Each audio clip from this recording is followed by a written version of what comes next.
الراجل ده كره حد اخترع جهاز غير بيه العالم كله. طب ازاي؟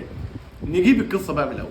ألمن ستروجر، يا رب اكون بنطق صح، كان شغال مدير جنازات، وفجاه لاحظ ان عدد كبير من عملائه بقى بيشتغلوا مع المنافس بتاعه. طب ليه؟ هو زعل الموتى في حاجه؟ لحد بقى ما اكتشف ان زوجة منافسه ده شغاله اللي بيحولوا المكالمات في المدينه، واستغلت شغلتها بقى دي في الاحتيال وسرقه عملاء ألمون. طب ازاي؟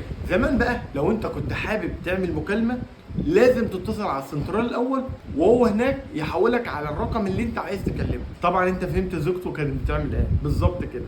كانت اللي يرن على الألمون كانت تروح محولاه على زوجها. ألمون بقى عرف بعد تحري عن الحركه دي وكان زعلان قوي، فقرر بقى يكلم السلطات، لكن محدش اهتم بشكوته، فقرر ينتقم بنفسه بقى. سنة 1891 سجل أول براءة اختراع لفكرة التليفون القرص الدوار، طبعا الكل عارفه. فكرته باختصار كان بيحولك للمكالمة تلقائي للرقم اللي انت عايزه بدون وسيط.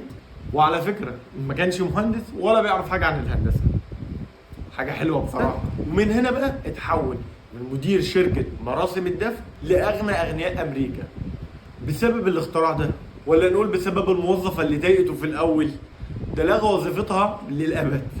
لو بتحب المحتوى دوت ما تنساش بقى تصلي على النبي وتشترك معايا في القناة. سلام.